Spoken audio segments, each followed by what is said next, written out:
1948. A war on terror ravages Malaya. High Commissioner Sir Edward Gent has been killed in an air crash.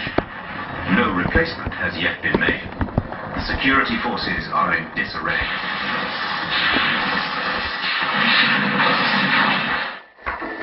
On the front line, it is the powerful British planters and mine owners who now seize the initiative. Instead of being cowed by the communist attacks, they are spoiling for a fight. Their theory was, we kill some of the planters and all will be frightened. The planters will rush off back to UK, so the economy of Malaya will drop. Their theory was, we kill some of the planters and all will be frightened. The planters will rush off back to UK, so the economy of Malaya will drop.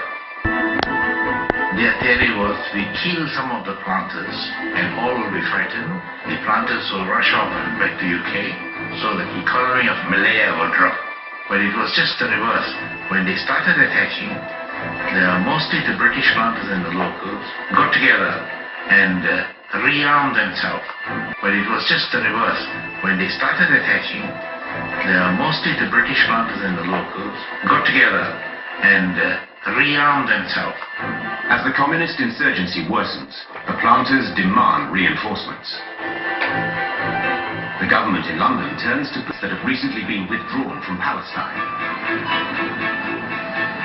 One of the first to arrive is Sergeant Gus Fletcher, and he hits the ground running.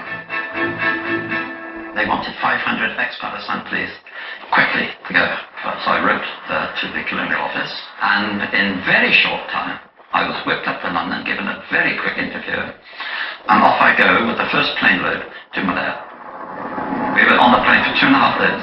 Finally, and thankfully, Singapore slid under our wings and we landed. And then onto the train to Colombo. We were in action. As we arrived, we rushed out to an estate being shot up and burnt. And we picked up a dead body. We came back. Hours later, it was now 3 a.m. Before we could even get to bed, another one. We go off to a different direction, another estate. For Gus Fletcher, it's a shocking baptism of fire, and it seems as if the communists are running rings around the government forces.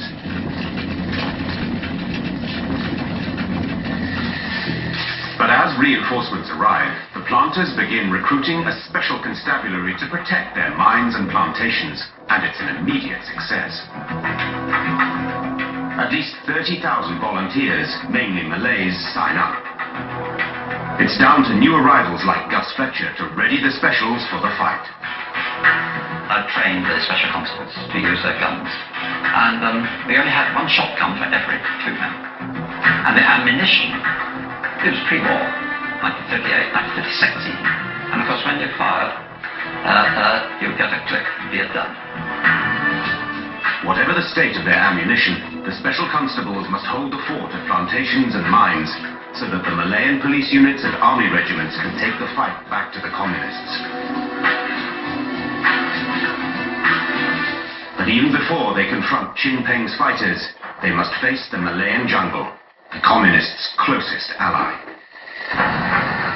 When I first entered the jungle, I was utterly amazed. I was awestruck. Twilight and noisy, insects, monkeys and everything making a noise, thousands of mosquitoes and glitches. The only things I disliked so much in the jungle were the leeches, and the leeches were terrible. They're all over the place, on the ground, on the leaves. You go underneath and they drop onto your neck and crawl down, and you don't feel it at all until they puncture your skin. I've literally had 20, 30 to 40 covering my body, mainly on the ankles, and in my private parts as well. We won't go into that though. No, you go into a frenzy. The communist fighters, known as CTs, know well that their opponents will be at a chronic disadvantage. Mana dalam hutan dunia kita bukan? Dia masuk itu, dia macam kata orang itu, busa masuk dalam kampung. Benar tak? Dia tak tahu huruf kiri, dia kan? Dia gantung kepada itu kompas. Nak hala ke mana? Bukit mana? Sungai mana? Itulah hal lain dia tak ngerti tak? You've got to try to navigate through this, which is no landmark for you to see because you're enclosed by the jungle. Another time you were sweating, falling over, ripping your uniform, and you come to big wide rivers. Sometimes they're not on the map, the maps are inaccurate, and consequently you end up lost. For young British National Service recruits, this first exposure to jungle warfare is often traumatizing. In the jungle county, life was very harsh. And I was leading a platoon, national service people who were shanghaied from the schools at 18 years old. They really suffered because they were not trained in the tropics. And suddenly they're thrown into the jungle. And at night you can hear the boys crying. But the war on terror is not only fought in the jungles. For there is another communist army that stalks Malayan villages and towns. This secret army makes a vital contribution to the terrorist war machine. Peng's fighters need supplies, food and information, and it all has to come from outside the jungle. So they depend on a network of hidden supporters known as the Masses Organization, or Minyun. In everyday life, a member of the Minyun could be a teacher or waiter, a government worker, or office clerk. But for their communist masters, they must act as couriers and saboteurs. The Minyan is very important.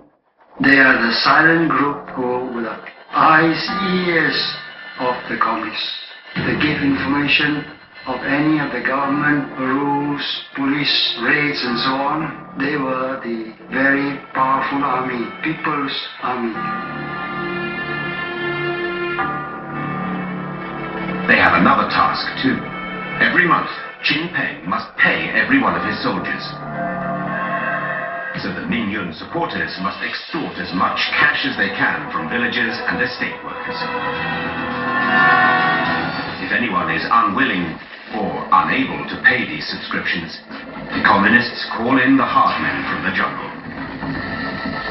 Peng assumed that just because they didn't want to support the communists, they were immediately traitors. 哪里敢惹亲惹他？请把阿拉什么你要顺顺啊，不聽得都不可以。佢上門問你攞女，你唔俾點樣？佢咪捉你殺頭啦！ K.O. Chai remembers his friend, a schoolteacher, who refused to cooperate and suffered a gruesome punishment. They called him out of the classroom broad daylight and they murdered him right in front of all those who came to see that. They disemboweled him. Oh dear. That was another sad episode of the communists. The insurgency has become a war of terror. Terrorism is a form of political communication. The real intended recipient of the act of terror is not the victim. The victim is secondary. It's unfortunate victim, but it's secondary. The real audience is all of us watching. Because terrorists, regardless of its ideological stripe, whether it's today's kind of new religiously motivated terrorists or the communist terrorists of the past, the aim is always to send a powerful message, a message of fear, of intimidation, that if you do not cooperate with us, this is what will happen to you.